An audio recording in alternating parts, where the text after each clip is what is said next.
आज हमारा air defence system S-400 जिसको हम सुदर्शन चक्र कह रहे हैं, उस पर गर्व तो हम सबों को हो रहा है। जब पाकिस्तान अपने नाकाम हरकतों को अंजाम दे रहा है, बॉर्डर के उस पार से कभी मिसाइल्स तो कभी ड्रोन हमले कर रहा है, और हमारे भारत का सुदर्शन चक्र S-400 पाकिस्तान के हर उस नापाक मंसूबे को नाकाम कर दे रहा है, तब लोग सीना ठोक कर एक बार ये जरूर कह रहे हैं कि भाई 18% GST हम ठीक देते थे।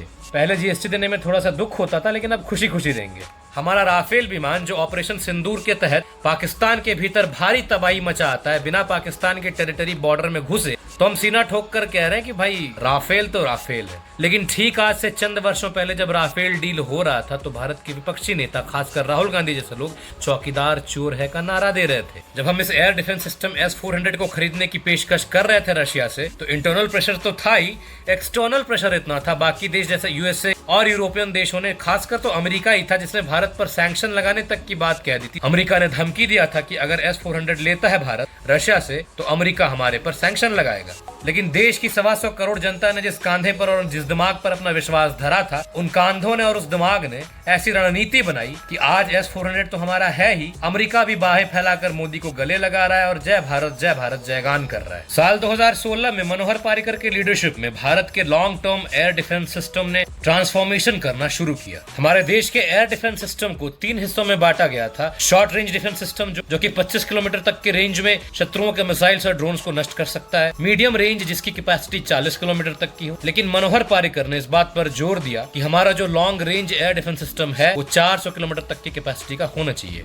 $6.1 बिलियन लगाकर S-400 के 5 यूनिट्स भारत में उस वक्त मंगाने की पेशकश करना भारत की विपक्षी पार्टियों को एक मौका दे देता है कि वो लोग रकस फैलाए और अपना झूठा प्रोपेगेंडा शेयर करना चालू करे। और केवल भारत की विपक्षी पार्टियां नहीं, अमेरिका जैसे बड़े देश और यूरोपियन यूनियन भी पीएम मोदी पर दबाव बना रहे थे कि आप रशिया से डील ना करें। डोनाल्ड ट्रंप ने तो मोदी को धमकी तक दे डाली कि अगर आप रशिया से डील करते हो तो हम आप पर सैंक्शन लगाएंगे कैट्सा एक्ट के तहत। कैट्सा एक्ट यानी कि countering America's adversary through sanction act, जिसको 2017 में डोनाल्ड ट्रंप ने पास करा। इस एक्ट के तहत अगर कोई मुल्क ईरान, नॉर्थ कोरिया और रशिया से दोस्ती रखेगा तो उस पर अमेरिका सैंक्शन लगाएगा। लेकिन पीएम मोदी जानते हैं कि किस प्रकार लोगों से डील करना है, अपनी फॉरेन पॉलिसी को बिल्कुल इंडिपेंडेंट रखना, और नेशन फर्स्ट की आइडियोलॉजी से चलने वाले हमारे देश के प्रधानमंत्री किसी से न डरते हैं और निर्भीक होकर रशिया से डील करते हैं। और अब तक ऐसे 3 स्क्वाड्रन S-400 को मंगाकर चाइना और पाकिस्तान के लिए तैनात करते हैं, और ये भारत का सुदर्शन चक्र कहलाता है। और आपने भी देखा कि जिस प्रकार पाकिस्तान ने अपने नापाक मंसूबे कामयाब करने के लिए भारत के भीतर ड्रोन्स और मिसाइल्स छोड़े,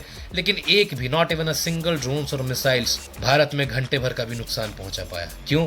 क्योंकि हमारे बॉर्डर्स पर S-400 तैनात है। S-400 अब तक का सबसे एडवांस्ड विश्व का एयर डिफेंस सिस्टम है। अमेरिका जो भारत पर कैट्सा इंपोज करना चाहता था, सैंक्शन लगाना चाहता था, इसके पीछे उसका एक हिडन मकसद ये भी था कि वो अपने terminal high altitude area defence यानी कि थार्ड डिफेंस सिस्टम को भारत को बेचना चाहता था। अमेरिका का ये third defence system actually small range, mid range और इंटरमीडिएट रेंज का होता है। S-400 वाली शक्ति इसमें नहीं होती। लेकिन भारत के सिंहासन पे जिस व्यक्ति को 125 करोड़ जनता ने बिठाया है, वो भारत को बेस्ट डिलीवर करना जानता है, बिना किसी बाहरी शक्ति से डरे, बिना विपक्ष के वोट बैंक की चिंता किए। लेट 2021 में जब भारत को S-400 डिलीवर होने शुरू हुए, तब भी अमेरिका ने भारत को आंखें दिखाने का प्रयत्न किया। कहा कि अगर आप उनसे S-400 लेते हो तो आगे चलकर अगर आप अमेरिका से ड्रोन्स, प्लेन्स मंगाओगे तो इसमें आपको दिक्कतें आएंगी। पर मोदी ने एक न सुनी। फिर 2022 में भी जो बाइडेन के कोऑर्डिनेटर फॉर सैंक्शंस के नॉमिनी जेम्स ओ ब्रायन ने भारत को डराने की कोशिश की। कहा कि अगर आप रशिया से डील करते हो तो हम आप पर सैंक्शन लगाएंगे, हम किसी को भी छोड़ेंगे नहीं। इसीलिए बेहतर होगा कि भारत इस चीज को रिकंसिडर करे और इस डील को कैंसिल करे। लेकिन भारत के मिनिस्ट्री ऑफ एक्सटर्नल अफेयर्स ने क्लियर कह दिया कि भारत की एक्सटर्नल पॉलिसी बिल्कुल स्वतंत्र है। भारत अपने सिक्योरिटी के लिए कुछ भी डिसीजन लेने के लिए स्वतंत्र है, और जब बात चीन और पाकिस्तान की आए तब तो किसी की भी नहीं सुनी जाएगी। और वो कहता है ना कि झुकती है दुनिया, झुकाने वाला चाहिए। अमेरिका ने भारत को ये छूट दिया कि आप रशिया के साथ डील कर सकते हो, आप अकेले ऐसे नेशन हो जिसको ये छूट हम दे रहे हैं। और बहाना ये दिया गया कि क्योंकि आप चाइना से युद्ध करना चाहते हो, क्योंकि चाइना आपका शत्रु है, इसीलिए हम भी चाइना के शत्रु हैं, तो चाइना को काउंटर करने के लिए हम आपको वेवर दे रहे हैं। और उसका नतीजा आप देख रहे हो कि आज 15 भारत के सिटीज को पाकिस्तान ने टारगेट करके मिसाइल्स और ड्रोन्स छोड़े, और S-400 ने सभी को नेस्तनाबूद करके नीचे गिरा दिया।